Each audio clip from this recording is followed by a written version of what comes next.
Alex Cassera here with LSU Gymnastics coach D-D Breaux. Having coached here for 35 years, she's not only seen many accolades but also many injuries. Women's gymnastics has some of the highest injury rates for any collegiate sport. One study suggests that it's second to football in practice injuries and second to soccer in competition injuries for women's sports. Is this prevalence consistent with what you've seen over your 35 years? Yeah, and I think part of those numbers are what they are is because gymnasts compete or train year-round and compete. You know, some kids compete in very few meets. Reagan Corville, for instance, before she came to LSU, only competed in maybe 4 meets a year. And now you get these young athletes in a situation in college where they're competing, 15 times a year, which really makes a difference. But they train all year long. Football, those guys, if they're not on the field practicing or in an organized practice situation, then they better be running and they better be lifting weights. If they're not, somebody's getting better than them because the person that's doing that's getting better. And the same thing goes for soccer. And soccer has such a tremendous aerobic capacity, and those kids have to stay in shape. And there's probably not an athlete at LSU that trains harder as far as their the running and the cutting and changing motion and stopping and going. And it has a tremendous load on their legs and on their aerobic capacity. So to be second to football and second to soccer in injuries, I think it's because of the intensity that these three sports, all of them have on the work ethic and the workload. Okay. And do some of these injuries seem to chronically nag the gymnasts? Yeah, and a lot of it has to do with the morphology of the gymnast, and whether or not they had a huge growth spurt right before they came to college. And we're recruiting kids so young now, and then you get a commitment and you get them signed to a scholarship, and all of a sudden, for the girls, especially in gymnastics, when they have those huge growth spurts, it affects their gymnastics adversely. Their timing changes, their ability to pop and be quick off the floor, and how hard their landings are, the impact of the force on their landings really affects the strength and the well-being of their bodies. So, we do a lot of strength training, a lot of conditioning, and we call it prehab to try to eliminate and get in front of potential problems. And talking about specific gymnasts, sophomore Sarah Morrison, she was one of your go-to girls a year ago, and this year she kind of was limited in the things she could do because of injuries. Mm-hmm. Correct? Well, and Sarah's one of those that had a huge growth spurt, during her junior and senior year in high school, but is extremely strong, physically very, very strong, and she is aesthetically beautiful in her work. When she does gymnastics, she's beautiful because she's got those long, stretched out lines. But we really do have to limit how much we let her pound, how much she does, and the flexibility in a training facility really would make a difference for her well-being on day-to-day, because we would really be able to monitor and change our training environment for what's best for her body. Another one, Shelby Prunte. Shelby had a huge growth spurt before she came to college, and we've had nothing but joint problems. Wrist, ankles, bone spurs will crop up, and we'll go in and get them out, and then the doctor's got to go back in and take them out again. They just, for some reason, they keep reoccurring. But Shelby's another one that we really have to monitor what we allow her to do, how much pounding she can do, because her joints are really, it wreaks havoc on her joints as we get on transfer from a soft practice to a hard competition floor. And when you see a girl like Shelby and she has these injuries that keep coming back, and so seems like she can't seem to stay on the floor, how difficult for you is that for you? Well, it's frustrating because last year, it's Shelby's sophomore year. She works very, very hard, and she's very committed to what she's doing and really cares a lot. She's got great leadership qualities. And she was a leadoff person in 3 events for us. And, you know, when you have somebody like Shelby and you know she's leading off your beam lineup, then you're very confident that she's going to give you the kind of start that the team needs. But for her to be able to do 3 events last year and then to come into her junior year when we know the team's going to be better, we know we've got more strength and more depth, and you're counting on her to give you that stability and that leadership in the event, and nagging injuries are keeping her from performing. And it's not just nagging, it's painful injuries that are keeping her. I mean, she walks around campus and you don't know she's injured. You know, it's not like the football player that's on crutches, you know, dragging a big boot around, but it's just the day-to-day pain that she has because of this joint thing. It's very frustrating for her. Are you looking for Sarah to maybe come back and go more back into the role that she played in as a Well, freshman? you know, Sarah had ankle surgery like in February and was back on bars in 3 weeks, which really added a lot to this team, which having her on bars really made this team a lot better because bars was a weak event for us and she's our best bar worker. By the end of the season, if we'd had 1 more week, by the end of the season she was vaulting and we were able to put her in vaulting at the national championships, which I think really helped us a lot and gave us a little bit of flexibility as far as being able to pick and choose who we wanted to use in that lineup.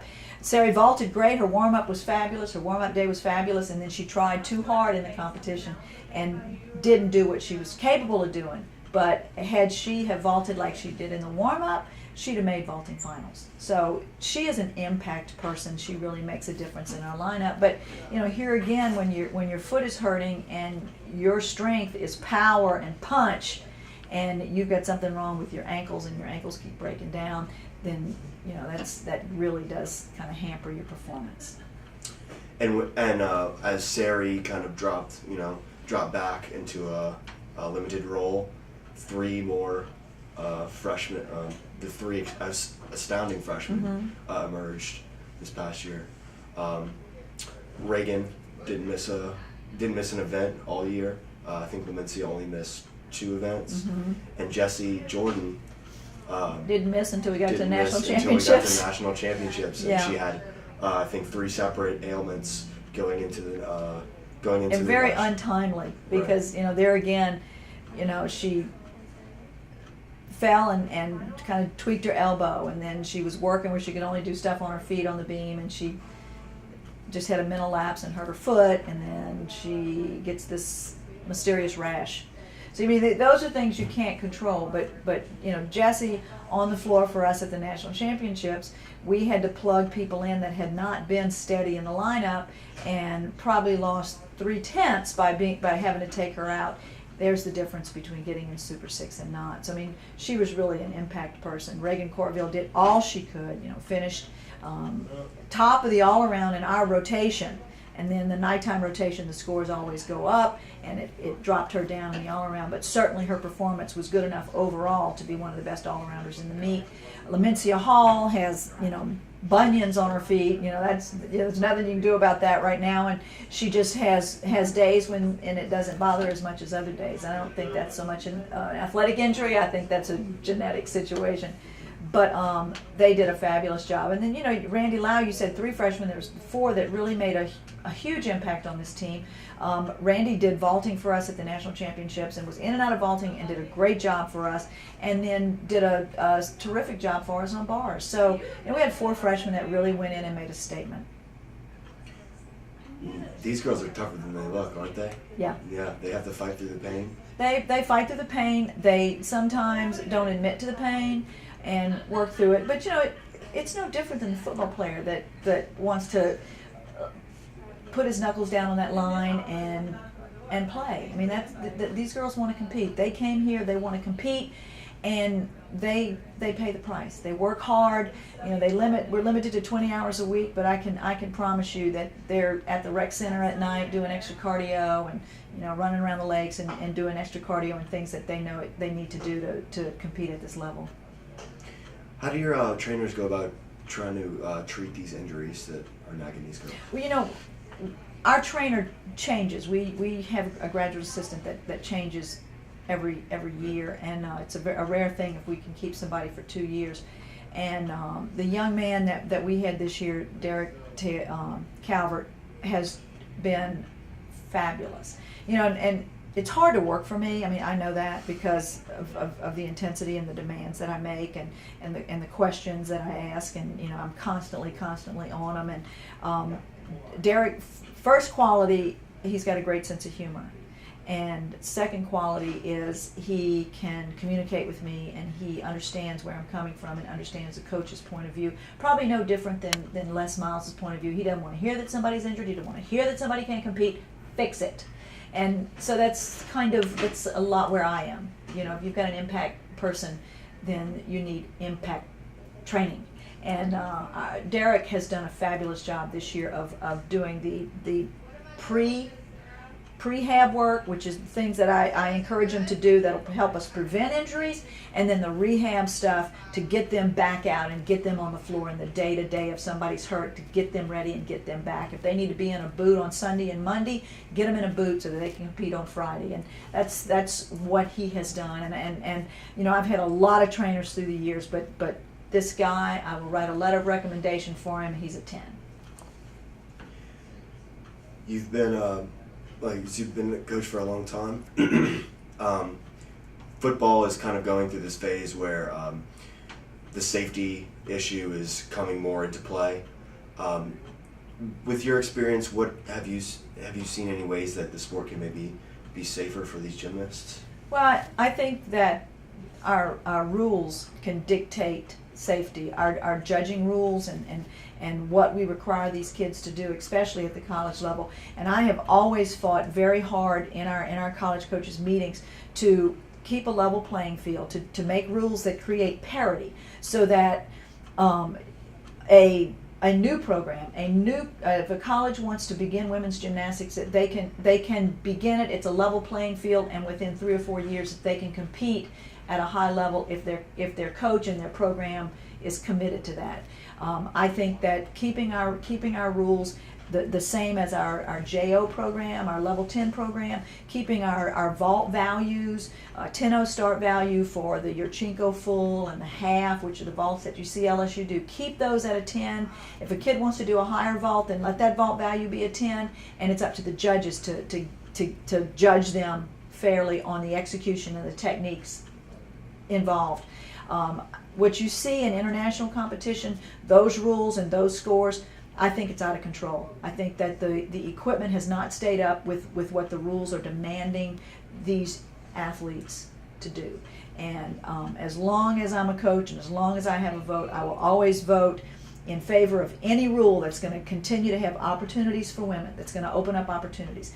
I want regional representation. I want to guarantee that every team in the region has an opportunity to qualify to the regional championships, and we're not making rules that's just going to take care of the very best teams and the very best kids in the country.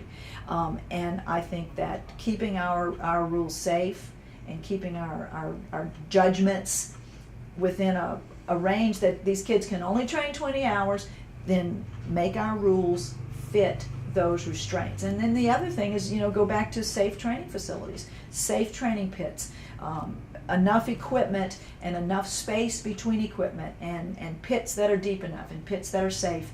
And that's, I have banged on the drum about new facility and banged on the drum, and I can see it in the horizon now. I can see the light at the end of the tunnel. And I think once we get that training facility at LSU where we can train as safe as Alabama's kids train, then my job's done. Well, going into this off season, you'll have plenty of time for these girls to get healthy. So, good luck on them. They've been in the gym practicing now, open workout. But they're, when your best kids are in that gym trying to learn new skills, that says a lot for what they want to do next year. Good luck on getting healthy, and good luck on next season. Thanks. Thanks, D-D.